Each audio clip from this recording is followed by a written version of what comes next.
One night, a Japanese salaryman stays back in the office to finish up his work while the rest of his colleagues head home. He finishes up late in the night and leaves the office very tired. While walking home, spaces out due to severe exhaustion and doesn't pay attention to the traffic signs. It's only when he hears the honks of a van speeding toward him that he comes back to reality. But by that time, it's already too late and he gets run over and dies. Nothing to see here, just Truck Kun doing his job. Sometime later, an 8-year-old boy named Shin Wolford uses his magic skills to hunt some game deep in the forest. It turns out that the salaryman from Japan reincarnated as Shin and now lives in the forest with his grandfather, Merlin Wolford, who took him in as a baby when he found him in a carriage that was attacked by a demon. Although he is now in a fantasy world, he still has most of his memories from his past life except for the memory of how he died. When he gets home, he tells his grandfather about the hunt, and the old man is impressed that he managed to catch a boar and 3 wild chickens. To check how much he's improved in his magic, Merlin asks him to set a pile of logs on fire using fire magic, and Shin does it with ease, impressing his grandfather once again, but he tells Shin that it's time he improved in his combat skills and swordsmanship as well. Just then, a woman named Melida, a friend of Merlin's, arrives with a warrior named Michael. Melida complains about how dangerous it was for Shin to go hunting a boar at his age, but he explains that he had his magic gear on and assures her it's safe.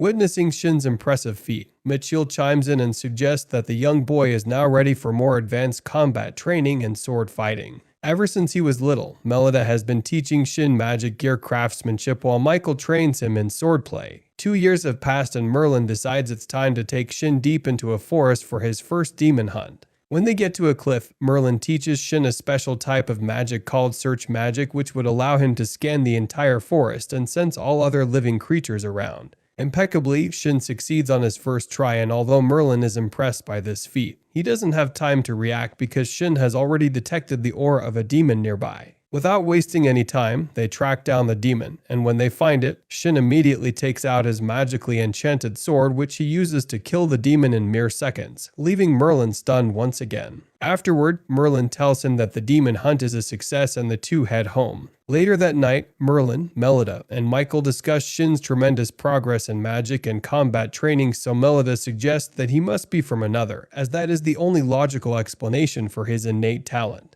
The next day, after an intense training session with Michael, Merlin takes Shin up a hill to have a heartfelt conversation. When they get there, Merlin tells him that he's not his real grandfather, but Shin reveals that he already knew. Merlin then narrates how he found him as the sole survivor in the wreckage of a demon attack and decided to adopt him. Shin asks about his parents, but Merlin explains that he has no idea since they were unrecognizable after the attack. Upon hearing this, Shin admits that he doesn't remember anything about them and has already taken Merlin as his grandfather. He thanks Merlin for taking care of him and expresses how grateful he is for Michael and Melida. This confession causes Merlin to cry while Shin gets embarrassed by the weird sight. 5 years later, Merlin throws a small party for Shin on his 15th birthday to mark the beginning of manhood. At the feast, a man named Decium, who Shin calls his uncle, suggests that Shin is now a man and is old enough to go into the real world on his own. Merlin realizes that he hasn't taught Shin any real-life skills and is hesitant to let him go into the larger society, especially after they all realize how dangerous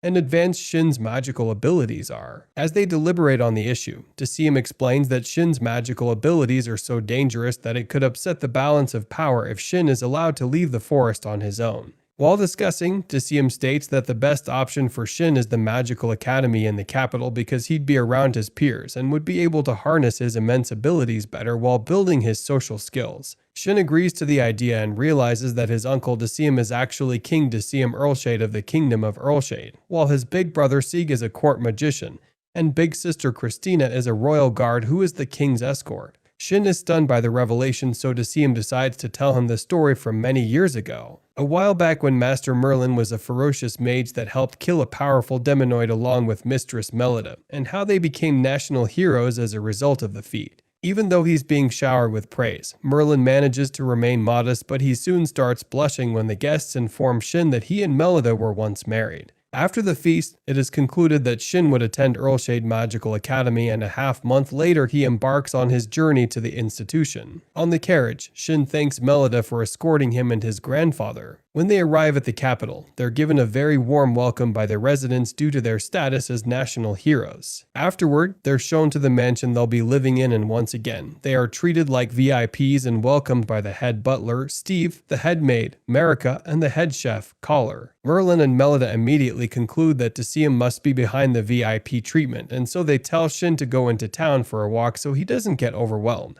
While exploring the city, he comes across two girls who are being harassed by some adventurers. He immediately steps in and defeats the men with incredible ease and ensures the girls are safe. This is the first time Shin is encountering a peer up close, and since it's a beautiful girl, he gets flustered and falls for her instantly. Well, he doesn't know this yet. What?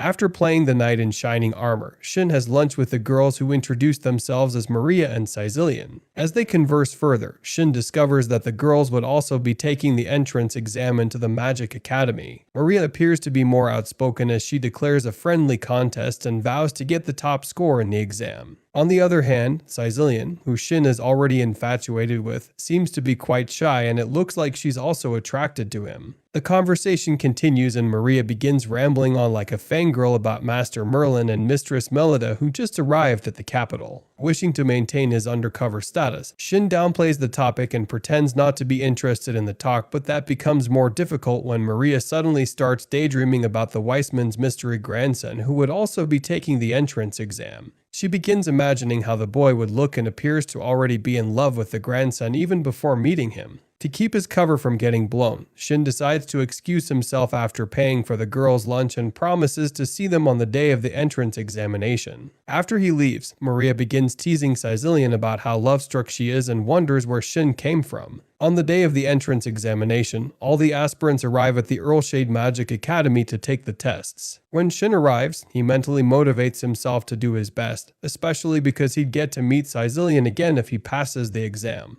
While checking out the notice board, a rude noble named Kurt attempts to intimidate him, but he quickly shows him who's boss. Kurt, who is the heir of Count Rietsberg, begins boasting of his status in an attempt to make Shin feel small. Even though Shin isn't intimidated in the slightest, someone interrupts Kurt's rants by warning him of the punishment he would face if he continues throwing his authority around. The arrogant student looks over and puts himself in order when he sees Prince August advancing toward him. The prince seems to already know who Shin is and introduces himself as King Desem's son. Shin is excited to hear this and immediately addresses him as his cousin. Meanwhile, the other students including Maria and Caecilian look on and are baffled by how casual Shin is with the prince. Soon enough, the examinations commence and all students take the written test first. Afterward, it's time for the practical exam, and Shin receives a huge shock when he sees the students casting spells and using magic by chanting incantations. He had never seen people his age perform magic before, and so the scene before him is way below expectations, because not only are they chanting words, but their magic is also very weak compared to his. When it's his turn, the instructor pleads with him to keep his power under control because the king had told her about his overpowered abilities. As a result, Shin decides to use his weakest magic spell, but the resulting blast is still so powerful that it almost brings down the room. After the exam, the committee holds a closed-door meeting and concludes that after his display, the wise man's grandson should be the top scorer. The next day, Shin goes to collect his uniform after being accepted and is informed that as the top scorer in the entrance examination,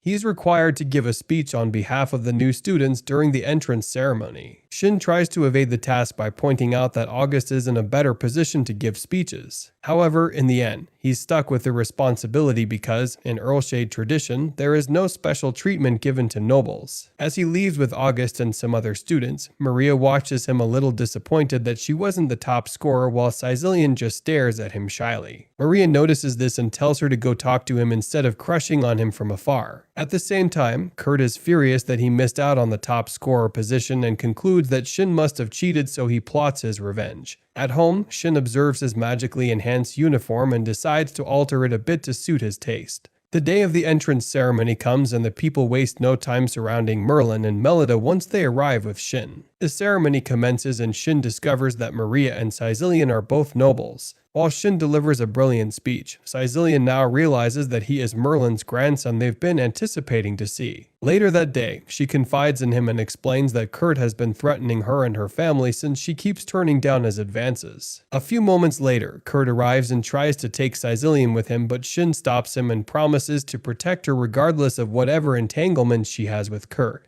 Suddenly, August arrives and uses his royal status to force Kurt to leave. Afterward, Shin invites everyone to his home to ask Merlin and Melida if he can alter Caecilian's uniform to protect her against Kurt. However, Melida reveals this would make Caecilian's uniform a national treasure level item because of how powerful the enchantments are. Melida decides to test Caecilian to see if she took advantage of Shin's kindness. Eventually, Caecilian comes clean and admits that she was desperate for the protection, but before she leaves the house ashamed, Melida agrees to help her because she has proven she's worthy of the protection. Later that evening, Decium asks Shin to never reveal he can create national treasure items or it could lead to an inter-kingdom war. He then asks Shin to enchant uniforms for August and his guards, Julius and Thor. By the end of the day, Shin has enchanted his friends' uniforms, but Maria sensibly refuses to have hers enchanted as she doesn't want the weight of having a national treasure in her possession. Caecilian is particularly glad because, to her, the enchantment feels like Shin is always protecting her. She thanks him and he offers to take her home starting henceforth. Since it's already so late, Shin offers to take everyone home using his teleportation spell, something that was also supposed to stay secret. The next day, before Shin goes to pick up Caecilian at her house, Granny Melida reminds him to be prudent with his magic and not show off unnecessarily. On the way to school, Shin and Caecilian subtly flirt with each other while Maria walks closely behind, physically exhausted and irritated by youthful gestures. Soon, they arrive at school and August doesn't miss the chance to tease Shin about how he is already getting all the girls on the first day of school. How? Hold on, bro.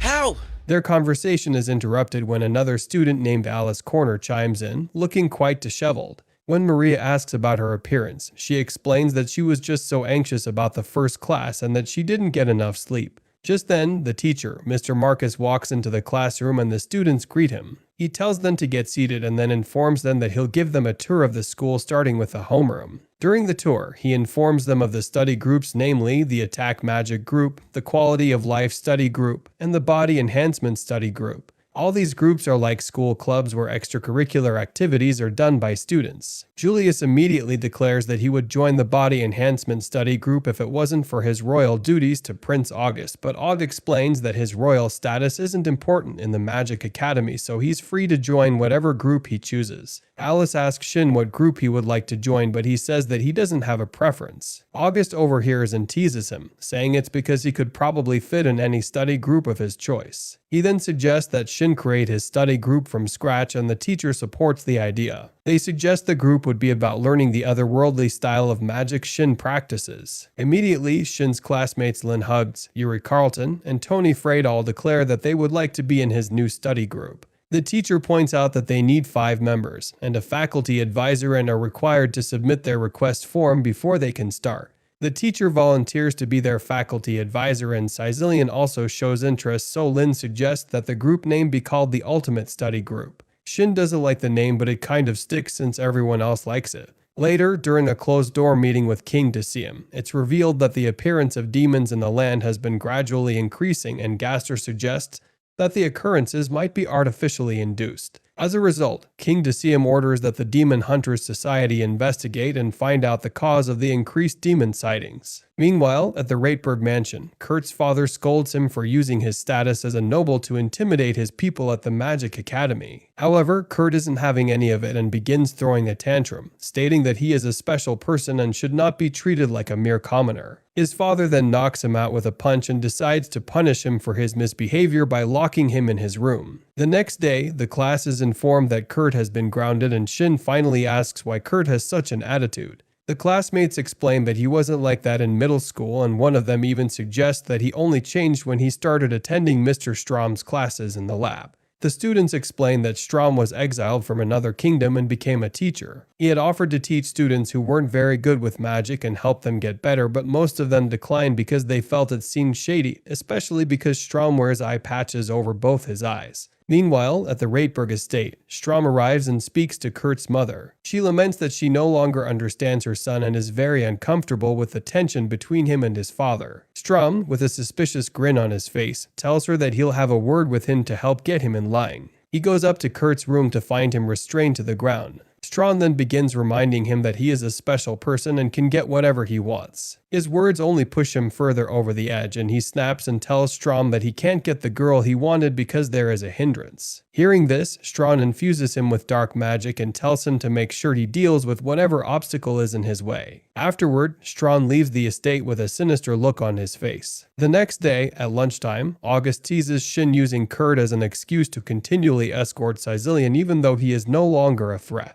Both of them get flustered and immediately come up with excuses that make the entire class laugh. One of the students talks about how search magic could be used to detect threats from afar, so Shin explains the concept and accidentally reveals that he killed a 10-meter tall demon bear when he was only 10 years old. After lunch, while walking in the school, Shin senses a demon nearby, and the next thing he sees is a demonized Kurt hurling a mighty blaze of flames at them. Shin immediately puts up a shield to protect his friends. He tells them to activate their magically defensive uniforms and get to safety while he faces the demonoid. The intensity of the attacks burns him, but he soon starts regenerating thanks to his enchanted cloth. He immediately orders August to evacuate everyone since they'll only hold him back. Once they leave, Kurt charges at him with great speed and a sinister look on his face. He seems to have lost his mind as the dark magic has completely consumed him. However, when Shin blasts him with lightning, he realizes that Kurt hasn't totally lost his mind because he had been cursing at him while they fought. Shin decides that he can still save him and attempts to get through to him with words. However, Kurt becomes more enraged and he begins preparing to self-destruct by summoning a huge blast that would wipe out the entire school. Desperate to save the school and his friends, Shin pulls out his magically infused sword and jets toward him with his flying boots. When he gets close enough, he begrudgingly decapitates Kurt in a flash. A few moments later, his classmates who watched the whole fight come out and are all surprised that Shin could defeat a demonoid. However, Shin doesn't feel like a hero because he'd never killed someone before and wonders if he could have handled it a different way. After the incident, the news of Shin's feat spreads like wildfire and he's getting a bit overwhelmed by the attention he is getting in town. August approaches him to ask how he's holding up, so he reveals that he's been thinking about the fight with Kurt a lot. He remembers that during the battle, Kurt still had some of his senses, unlike the average demonoid that is completely mindless. As a result, Shin concludes that maybe Kurt was demonized by a sinister human experiment.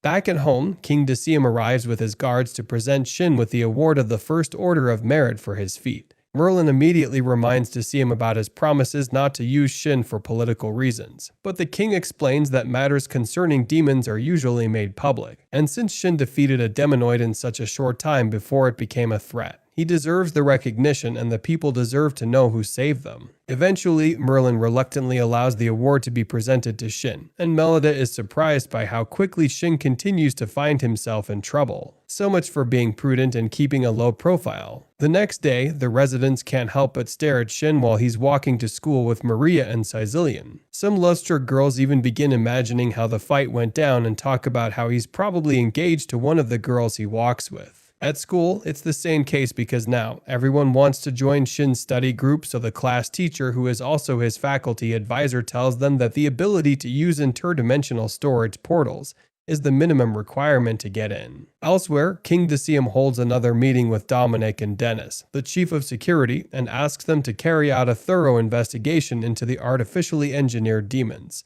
Back in school, Mr. Marcus admits 2 students into Shin's study group. Mark being a member of a renowned blacksmith family, and Olivia Stone, a very talented baker. Seeing that Mark comes from a family that owns the best forge in the land, Shin gives him his sword and asks him to help him make it more durable. Mark explains that he could make it better but that it would break much easier. Later, Security Bureau investigators, Alt and Carlos, visit Mr. Strawn in his home when they realize that Kurt was demonized shortly after Strawn went to see him. When they get to his place, they make small talk first by asking what happened to his eyes. They notice that he can see despite being blind, so Strom explains that he was born a noble in another empire, but lost his eyes in his home during a power struggle. The investigators then tell him that they're carrying out some study on the demonoid's body and request that he assist them in the procedure so he can share his insights since he's a high-level magician. Back in school, Shin wonders what kind of sword Mark should make for him, and he says that he wants it to be a thin blade. However, he's not too thrilled by the fact that it would break more easily. His classmates suggest that it's not such a bad idea because he can easily get a new sword, but Shin tells them that he doesn't get much of an allowance. His classmates are shocked at this, but he explains that Granny told Merlin not to give him too much so that he would learn the value of money. Well, that's what you get for being a clueless SS ranked 15-year-old.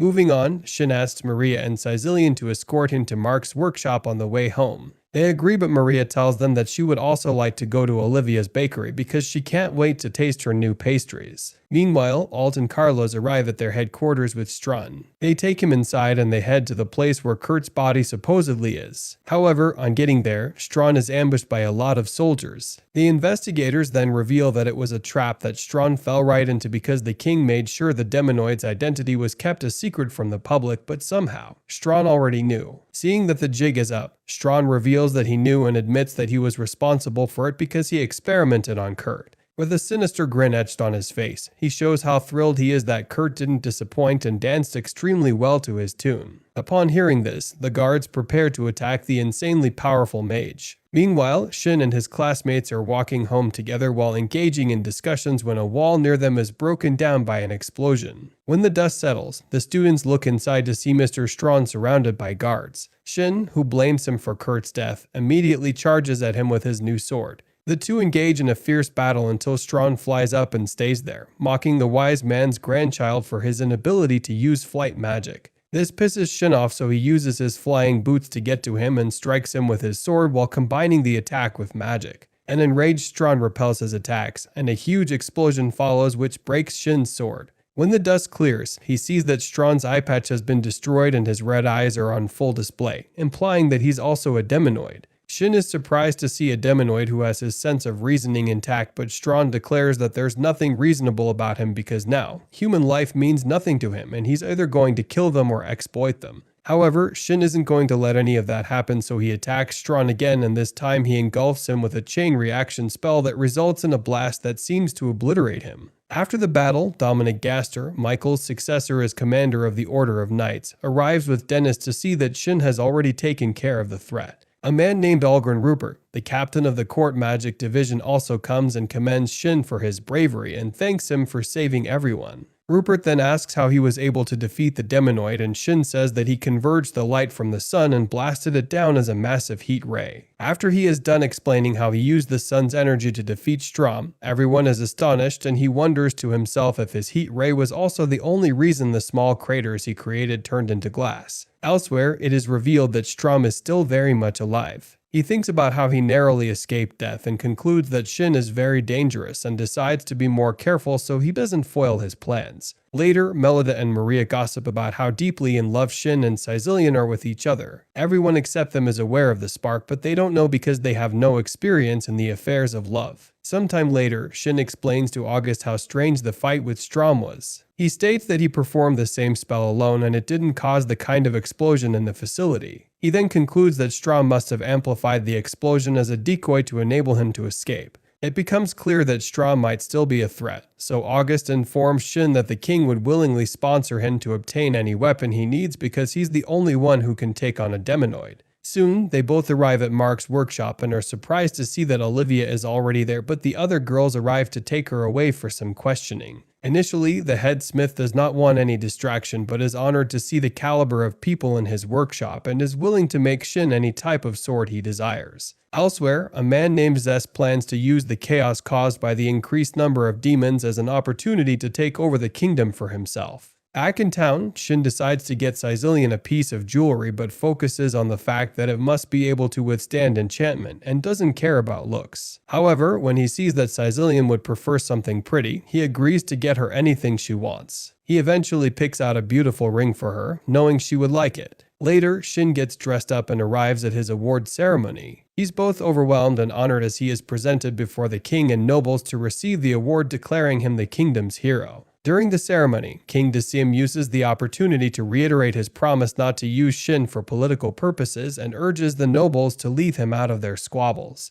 He informs everyone at the ceremony of his promise and how breaking it would make the Weissman and his family leave their kingdom. The next day, Shin's house is surrounded by civilians who want to see the newly awarded hero, so instead of walking to school, he opens a portal from inside his house to get to school with Maria and Sicilian. On getting to school, the rest of his classmates are astonished by his strange transportation magic, so he attempts to explain that it's a bit different from the concept of teleportation. Although the concept of his portal is a bit difficult for them to understand, he assures them that they'll get it one day since they're in the same study group and he'll teach them. The thought gives him an idea, so Shin decides to set up a boot camp to help them level up their powers. First, he must check how much magic they possess, so he asks Maria to create a magical barrier. She makes one that's too thin, so he informs her that such a barrier stands no chance against a regular demon attack. Next, he asks Sicilian to make one, and she successfully creates a powerful barrier to everyone's surprise. Shin then explains that he enchanted the ring he gave her, which enhances the power and control of her magic. Afterward, Shin displays a small portion of the magic he possesses. Immediately they fall to the ground and are choked by the pressure of the density of his magic. He explains that they still have a lot to learn, but assures them that he'll teach them every day till they're at the level they're supposed to be. Elsewhere, Strom is pleased to find out that the kingdom is preparing for war and commends Zest for stirring up the chaos. He plans to sit patiently and watch while the kingdom and the empire unknowingly dance to his tune. Shin returns home with his friends and explains how useful the portals were because his newfound fame has made it impossible for him to simply walk to school. Maria and Sicilian are pleased that they would technically be second-generation students of the great Merlin, but the wise man explains to them that Shin learned most of what he knows on his own.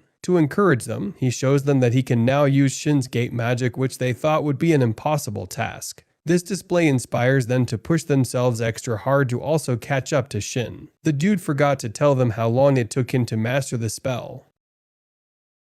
The next day, Shin returns to Smith's workshop to see the prototype sword that has been made for him. August then speaks with Shin and suggests that the sword be mass-produced for the army since war is imminent. August explains that the Empire is attacking them for an unknown reason, and if things get very bad, the army would be forced to recruit students to fight as well. August makes it clear that the kingdom is truly grateful to Shin for his help so far and would not drag him into a war or involve him in other political issues against his will. Regardless, Shin states that they wouldn't need to drag him in because he's willing to help fight with the army if it comes to that. He states that if his friends are in trouble, he would gladly go to war to save them. Elsewhere, the leader of the Empire is furious when he realizes that Zest's intel was wrong. It turns out that the kingdom hasn't been ravaged by demon attacks because they're also preparing for war. The Emperor is even more enraged when he learns that Zest has fled the country, so he vows to have him hunted down and executed for manipulating him. Suddenly, he's informed that the Empire is under siege by demons, so he orders his army to immediately retreat in a bid to protect what's left of his country. Elsewhere, the kingdom's army attempts to chase the Empire's army back, but they're informed that the demons are preventing them from doing so. Back in the Empire, Strom has taken over the Empire with his extremely powerful army of Demonoid.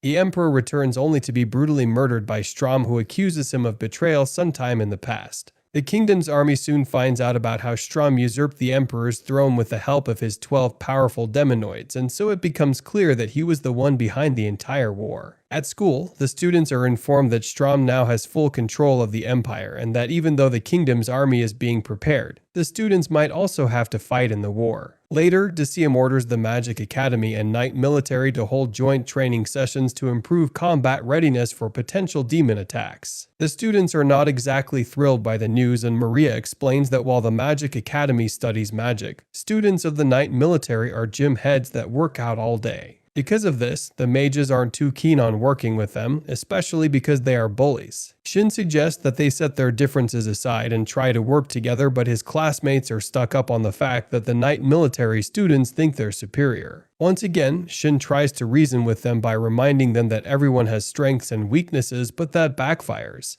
His classmates begin pointing out how it's not the case for him because he excels in both magic and sword fighting. They all wonder how he became so good in combat, and he drops another bombshell by revealing that he was trained by the legendary Michael. The classmates instantly begin talking about the Great Knight Commander, and Maria suggests that since Shin was trained by him, the Knight students wouldn't pick on them. However, August states that they'll probably try to intimidate Shin because of jealousy. Shin chimes in, stating that they should try to work together with the knights, but they all disagree with him. On the day of the training session, students from each class are joined to form groups of 8 to fight against demons. Shin's group of 4 is paired with another group of 4 from the Military Knights Academy who waste no time before putting their superiority complex on display. When Shin asks if they've ever fought a demon before, the knight students get defensive, thinking that Shin is trying to insult them. They claim that he's just looking for a way to brag about the demonoid he killed, but Shin explains that he just wants everyone to set their differences aside because if they don't, they'll certainly get killed. However, the knights are very confident that they can handle it on their own and ask that Shin and the other magic students just stay out of their way. Witnessing their unending rude comments, Prince August finally speaks up and asks them to learn how to work together, but the knights stand their ground. Aug decides to honor their wish and asks Shin to let them work alone and see how things play out. He then instructs the mages to only assist if things get too serious for the knights to handle alone. August wants to show them the importance of having a mage on their team. Later, they arrive at the location and the students discover that they've been assigned a very dangerous mission, and that's because they are S-class students. Suddenly, they're greeted by 2 people who Shin knows as his big brother and sister, Siegfried and Christina. The other students are surprised at how casual Shin is with the knight and the magician in charge of protecting the king. Seg and Christina are cool with the idea of letting the knights fight alone because they believe it's a good way to teach them the importance of cooperation. While walking through the forest, the knights are on guard even when there is no demon in their proximity. When Shin senses a demon approaching them, he informs everyone to prepare for battle. The demonized boar charges at them, but the knights are eager to show what they can do. However, they can't even match its speed and are all quickly defeated and humiliated by the giant boar. While it charges to finish them off, Shin steps in to save them and kills the boar in an instant.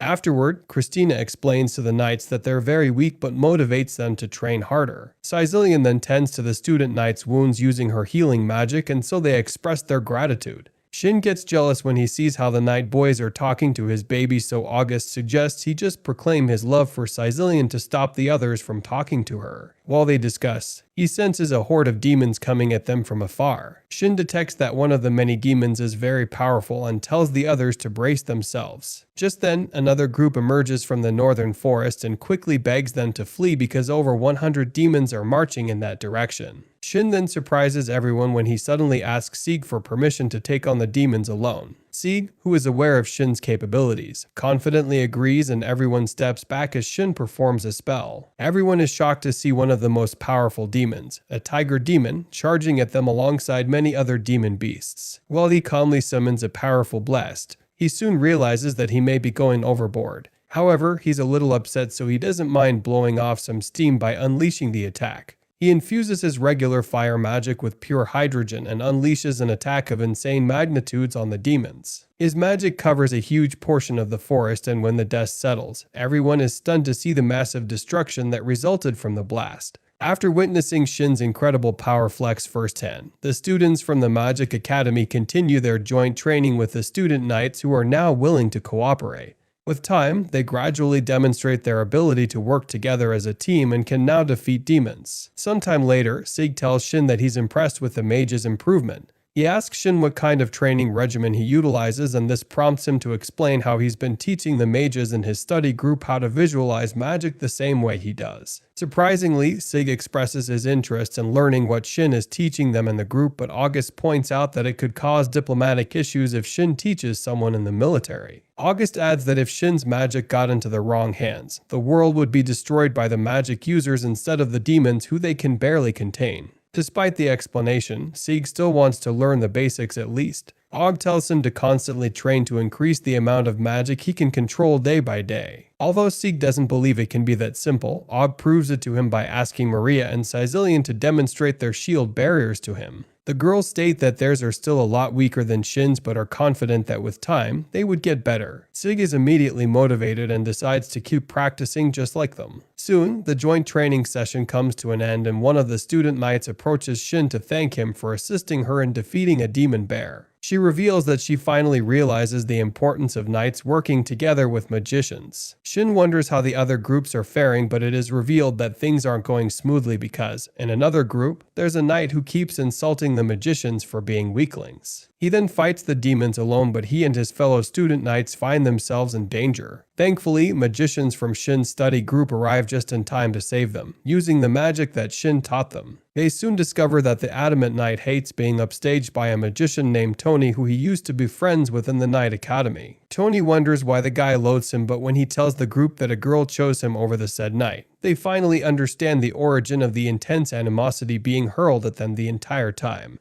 In another part of the forest, another group of knights is stationed with some members of Shin's study group. Here, they also try to work together with the student knights who won't even entertain the thought. Just like before, the student knights tell the magicians to stay back so they can fight the demons alone, but once again, they're overpowered and Shin's friends have to save them by unleashing powerful magic. The entire training session comes to an end in the evening, and the last group explains that they may have gone a bit overboard with their power. The others also explain that their training session went the same way, and they all thanked Shin for helping them. However, Shin wears a long face and wonders if he should be thanked. His friends ask what's wrong, and August explains that everyone in the ultimate study group except for Shin will be placed under national supervision after graduation as a result of their newly enhanced magical abilities. August adds that they would be placed in a special unit after graduation and the units would be under his control. Shin apologizes for somehow altering their paths in life, but they continue thanking him and express how proud they are of their new powers. Plus, they get instant employment from the kingdom, so that's a double win. They buy labor markets.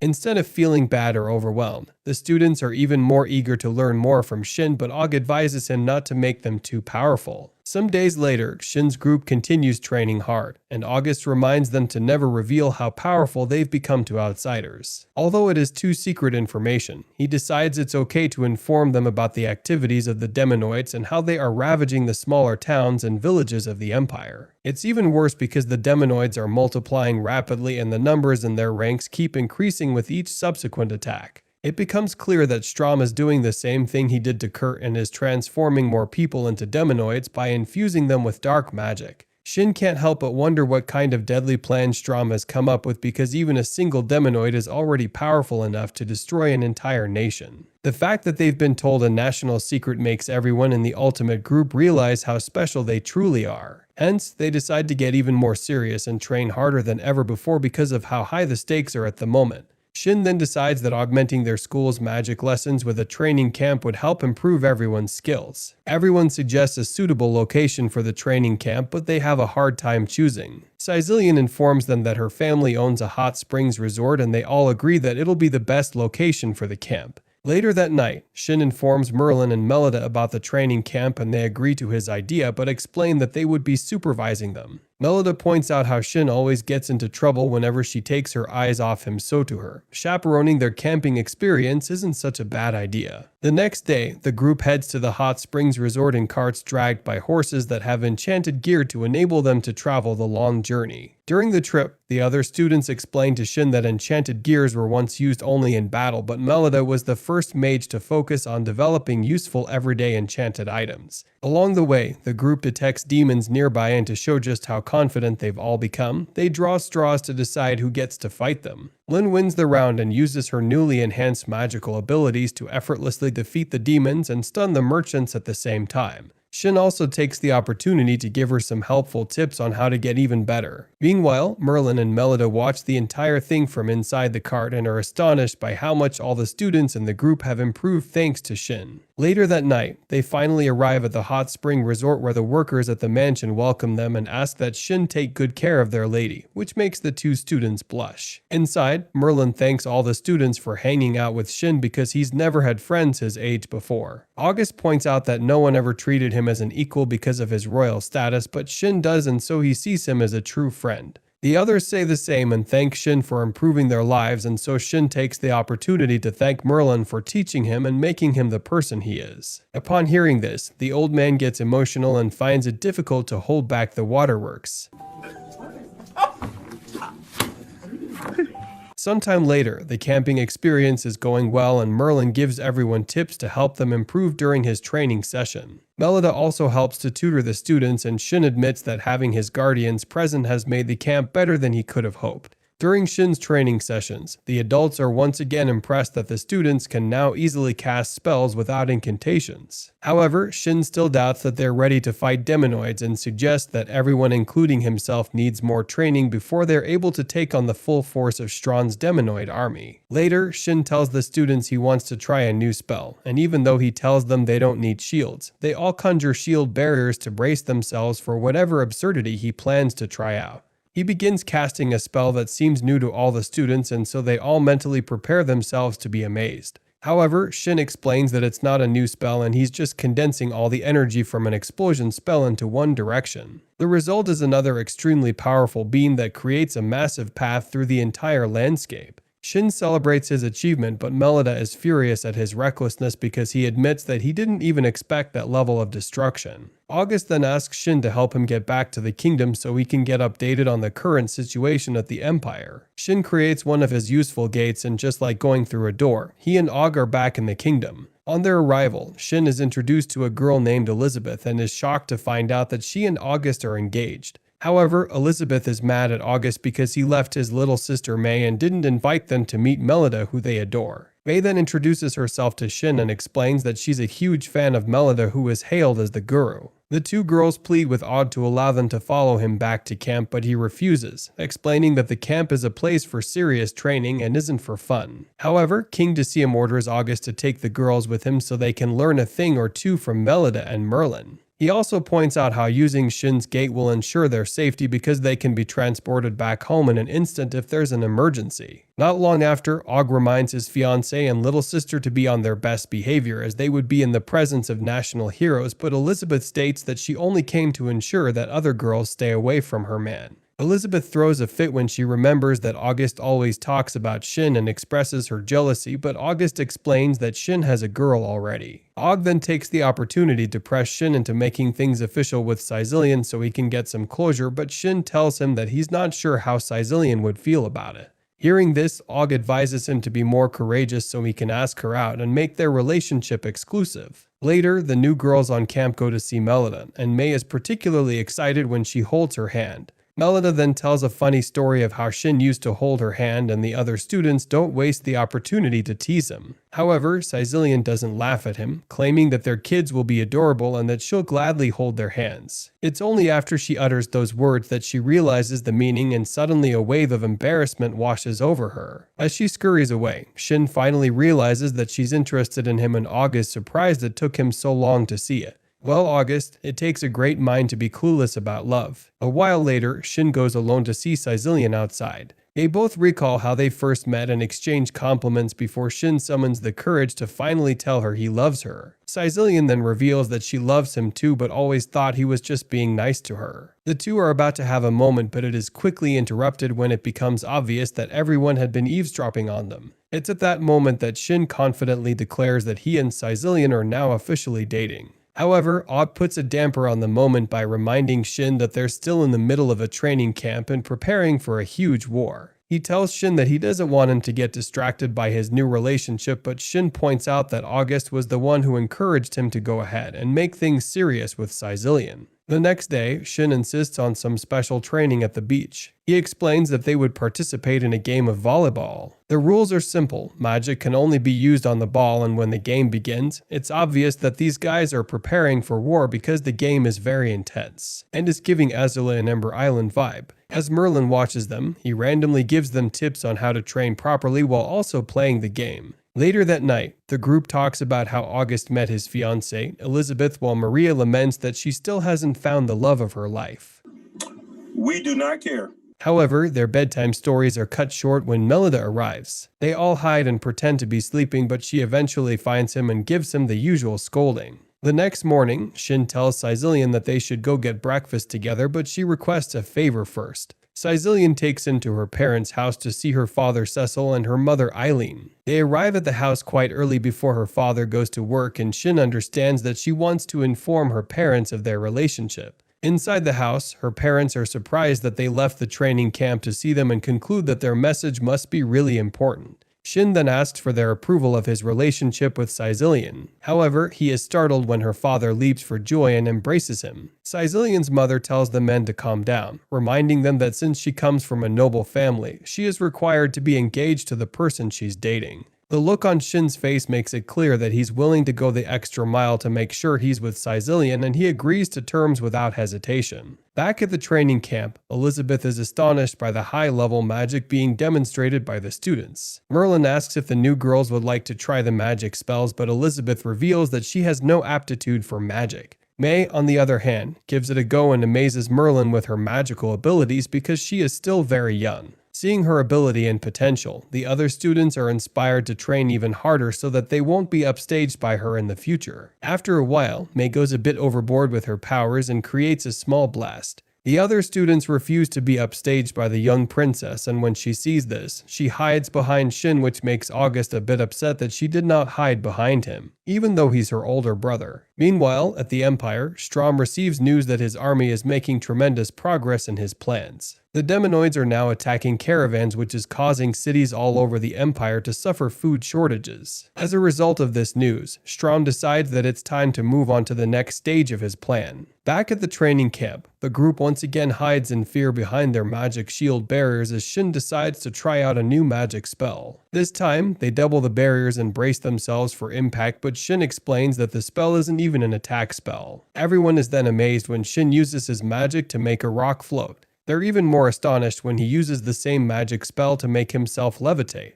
By applying some of his wind magic, Shin can hover around, and after a while, he begins flying. Everyone watches in awe and hopes that one day they can learn how to do it just like him. Later that night, Shin finally tells Merlin and Melida that he and Caecilian are now engaged. The old-timers assumed it would happen eventually, and now Melida wishes to have a meeting with Caecilian's parents. Soon, the two families meet, and Merlin explains to Cecil and Eileen that Shin isn't his biological grandson. He and Melida assumed that the reason Caecilian's parents agreed to the engagement was that they thought Shin was related to the Weissman by blood. Due to this assumption, Merlin deemed it fit that he clarify the details with Caecilian's parents so they don't go on making a mistake based on their assumption. After the revelation, Caecilian's father expresses great disappointment, which is understandable to a certain degree. However, he suddenly reveals that Shin's blood relation to Merlin wasn't a factor when giving their blessings. Cecil explains that their decision was rather based on how Shin values their daughter, Caecilian, above everything else. After Caecilian's parents explain this to them, Shin vows to protect their daughter with all his power, and they express their gratitude to him. Sometime later, Shin gives all the students in the group upgraded uniforms with higher defense enchantment and even the ability to control temperature. However, he hasn't given them rocket boots like his and explains that it's because it is very difficult to control. They would require some more advanced training to master using rocket boots, but for now, he assures them that the upgraded uniforms would suffice. The students agree with him and presume that now that they have upgraded uniforms, Shin would probably up the difficulty of their training sessions, making them extremely grueling henceforth. Unfortunately, Shin confirms their presumption by informing them that they would be doing combat training against a colossal monster on a catastrophic level. Although all the students are instantly gripped by fear, Shin assures them that with their current training and newly upgraded uniforms, they're ready for the challenge ahead. May is disappointed to see that she'll once again be left out, but August tries to calm her down by explaining that it will be too dangerous for her and they don't want her to get hurt. To appease her and make her feel more involved in their training, Shin gives her a magical communication device so she can talk to them during their hunt. However, this action infuriates Melida because Shin has once again done something reckless by creating another society-altering device. Yeah, dude, just casually event telephone to appease a spoilt noble. Come on, man. The training begins as Shin and his group advance into the forest, and not long after, Caecilian detects the catastrophic beast, which they soon discover to be a demonized lion. Shin explains that demonoid lions are the strongest and even more powerful than demonized tiger. However, they are much slower than the tiger, so they should use that to their advantage. As a result of this, Caecilian suggests that using long-range attacks to fight the demon would be the smartest option. Shin then splits the team up into a team and a support team and encourages them to do their best. Seeing the support Shin gives them, they're determined to defeat the lion demon. In the end, they don't disappoint him and combine their magical abilities and training to completely obliterate the lion demon. Afterward, Shin expresses his delight at their success and points out how the support-focused team members were able to take down the lion demon together while the attack group would probably achieve such a feat individually. The training session continues and they don't let Shin down as they slay several demon beasts individually one after the other. After proving that they can kill demons on their own, August reminds Shin to also take part in the session. Later that night, Shin and Caecilian attend the party where their engagement will be announced. King Decium is also in attendance and offers up a toast to celebrate the new couple. After the party, Shin speaks with Caecilian outside and admits that he's doing things backward. Although the action usually comes up before an engagement, Shin decides to follow through with his plans and officially presents Caecilian with an engagement ring.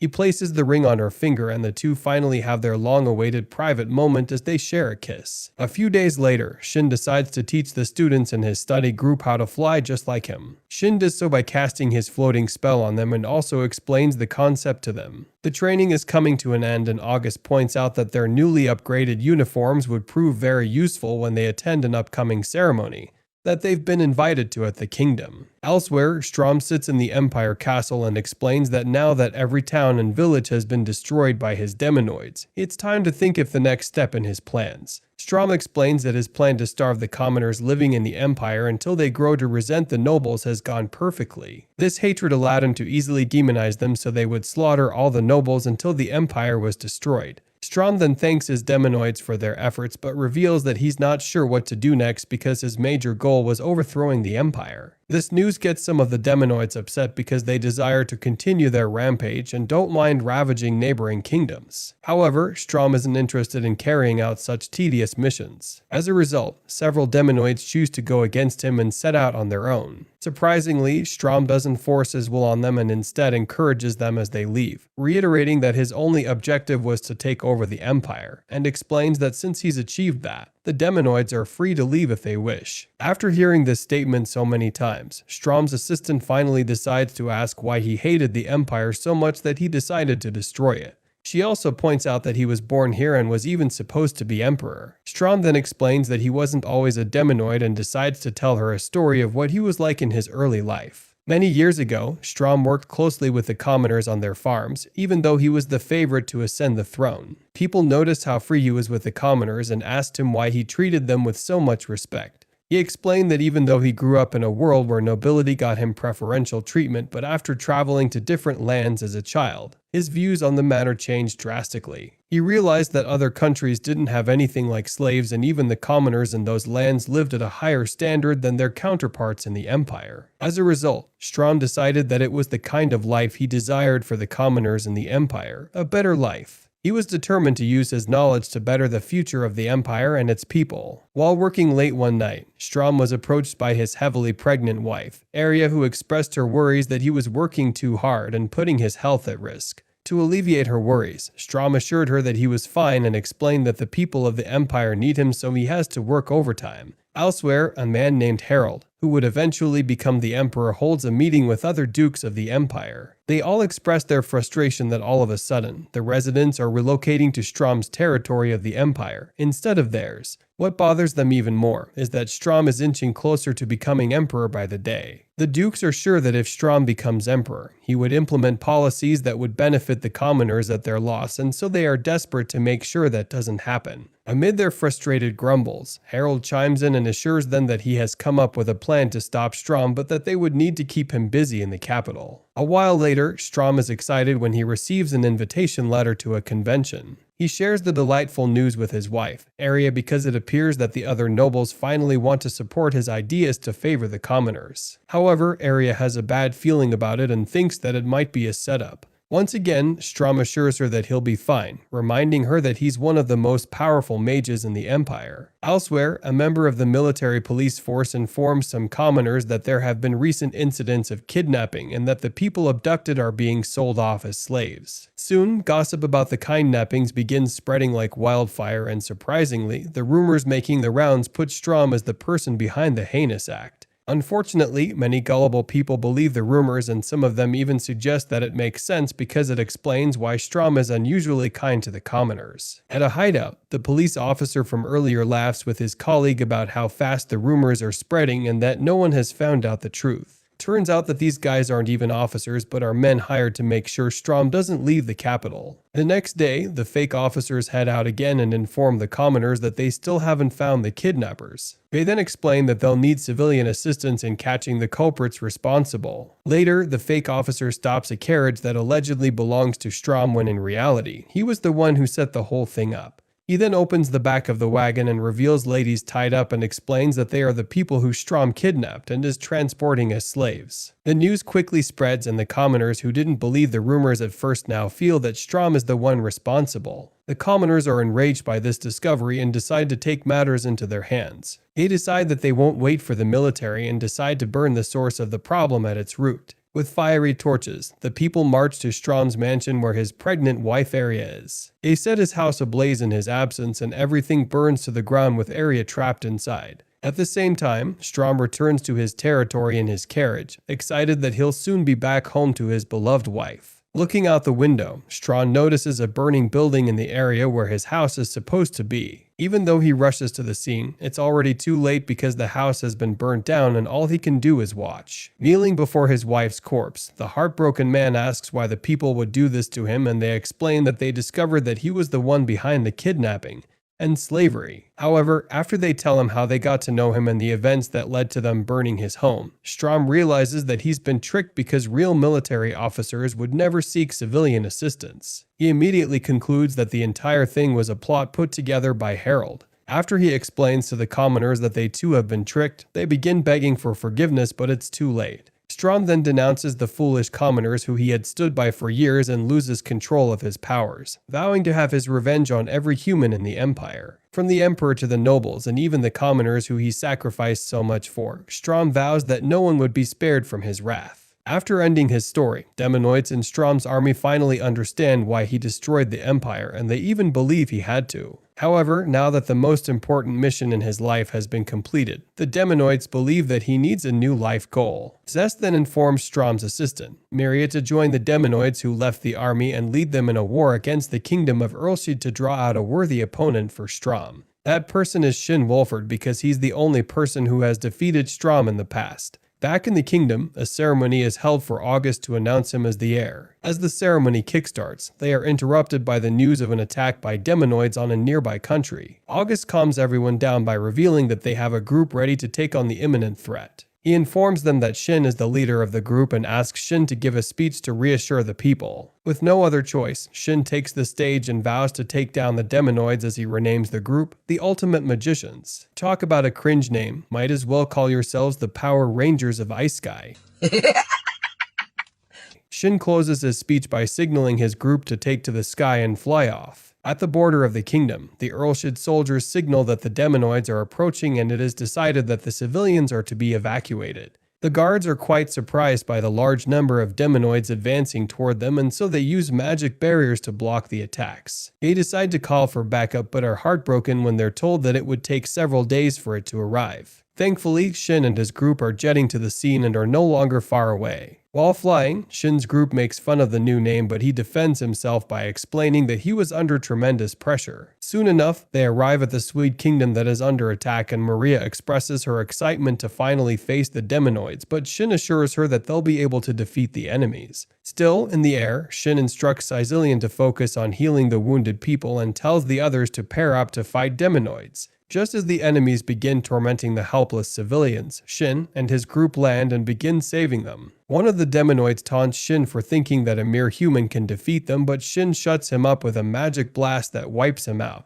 Suddenly, August begins giving a speech to the people assuring them that a team strong enough has arrived to save them. He also takes the opportunity to warn the Demonoids to surrender immediately because they have a hero named Shin who kills Demonoids for fun on their side. The Ultimate Magicians finally begin their battle with the Demonoids and get mocked by one of them who teases them because of their young age. This pisses off Alice, who always goes overboard, so she is made to calm down because she has to focus and avoid getting too reckless and destructive with her fiery attacks in such a state. When Alice turns around to see who's responsible, Lynn explains that she used the water attack to kill the Demonoids as well, and Alice then acknowledges that it was quite a brutal move. However, Lynn explains that since the Demonoids are no longer human, they shouldn't have any pity on them, especially because of all the devastation they've caused throughout the Empire. Not long after, they encounter another demonoid, but this one is more powerful and mocks Alice for her size once again. However, this time, Lynn doesn't hold Alice back and the young mage unleashes the full force of her flaming attacks on the demonoid and vanquishes him instantly. After that display, Lynn and Alice continue their demonoid hunting and compete in a contest to see who can kill the most demonoids. Elsewhere, other group members fight the demonoids and also try to obtain information from them while they're at it. Just when it seems like all their efforts prove futile, they continue slaughtering the enemies until one of the demonoids finally agrees to talk.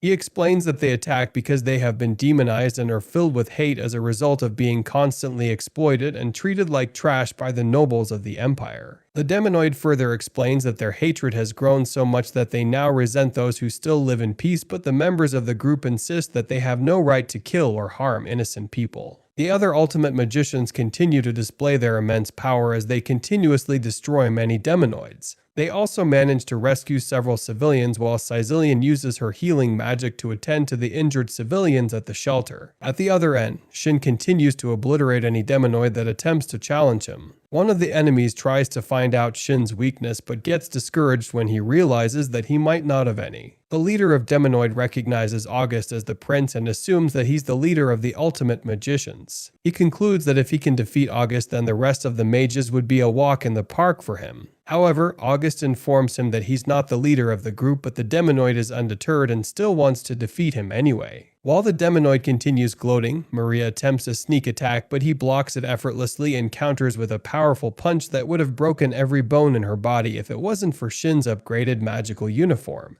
When he realizes that she's wearing magical gear, the demonoid plans to attack her on parts of her body that are unprotected, but she gets ahead of him and lands a powerful attack of her own before he can execute his wicked idea. However, the mages are in for a surprise because after the dust clears, they discover that the demonoid also possesses magical protective gear. He emerges from the wreckage unscathed and explains that he got a hold of the magical mace by killing the person who wielded it before him. The magicians are taken aback when they observe the mace and are astonished to see that it's the same one that Shin gave to the military. This discovery leaves them perplexed, but they shrug off any fear and prepare to resume the intense battle. However, the demonoid is very confident that he can defeat them with the magical gear and encourages them to attack him with all their might. The two mages decide to put all their training to the test and unleash their most devastating attacks on the demonoid. At first, he thought he could handle it, but his cockiness soon backfires and he's defeated by their perfectly timed combination attack. His magical gear gets destroyed by the overwhelming blasts and Maria insults him for losing focus. This serves as another distraction that gives August enough time to finish off the demonoid with an insane blast from behind that leaves him in a state of Rengoku.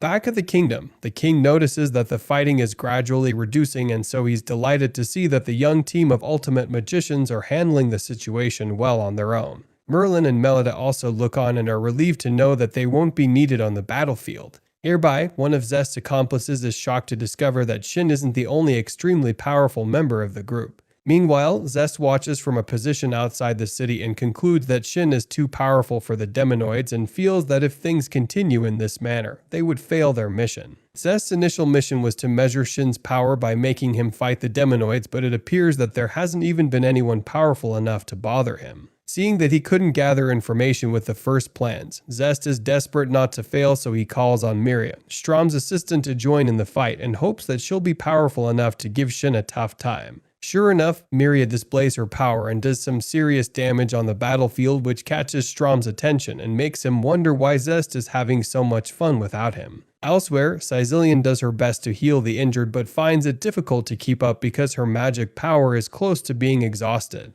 Back on the battlefield, Shin senses a powerful demonoid and discovers that it's Miria who recently joined in the fight. Two of the heroes attempt a sneak attack from above, but after several powerful blows, Miria emerges from the explosion unscathed. Although Alice goes overboard with her fire magic again, it doesn't do any damage to Miria, and after an impressive counterattack, the demonoid captures her. At this point, Alice warns the other heroes to retreat because she's realized that Miria is on a way higher level than the other demonoids they fought earlier. Elsewhere, some demonoids are informed that a powerful force is present but are confused when the others start retreating. Their confusion is cleared up, however, when they see that Shin is the powerful being that is ravaging them with devastating magical blasts. They all attempt to run away, but Shin unleashes his newest attack spell to annihilate them, ensuring that none of them get away from him. In another part of the huge battlefield, Shin's group arrives to save Alice from Miria but soon realizes that they're no match for the Demonoid. Miria demonstrates insane power to take on all the members that try to save her and single-handedly defeats them and even knocks Lin out cold.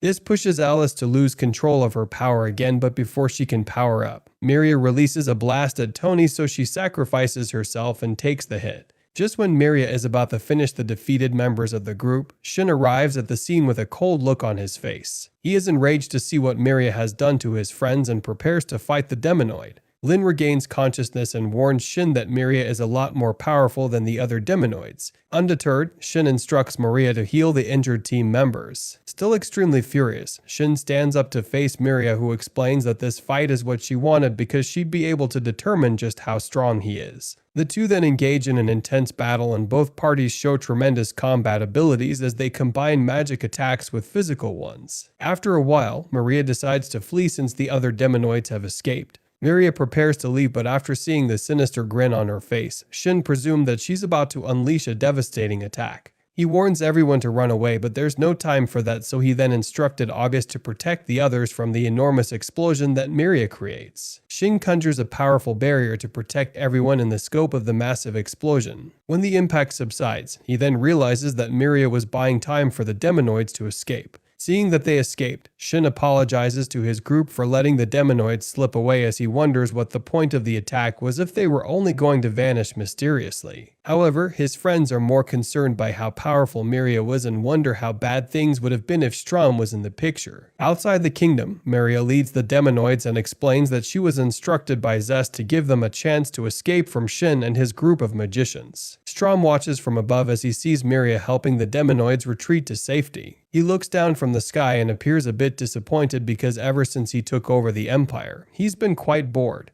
To solve his lack of entertainment, he decides that Shin would probably help fix his boredom and give him something to look forward to. Inside the kingdom, Shin goes to see Caecilian, who has been tending to the wounded civilians. He orders the rest of the team to help treat the wounded as well and enters the building. Deeper inside the building, Caecilian struggles to save a dying man's life with her healing magic, but eventually fails because of how severe his wounds were. Now she must look into the eyes of the sad woman next to her and inform her that her husband is dead. However, Caecilian doesn't know how to explain to the wife that her magic can't heal all wounds, so she decides to try and bring the man back by using some of her magic gear. She's still attempting to undress when Shin appears behind her and consoles her, explaining that it's not going to work. Shin then offers to help, and as he places his hands on the man, he thinks about how amazing Caecilian's power is because the man is somehow still alive. He focuses all his concentration on the intricate art of healing, and August watches in silence from afar in awe of how much power Shin possesses. Eventually, he heals him, and the man that was once presumed to be dead wakes up.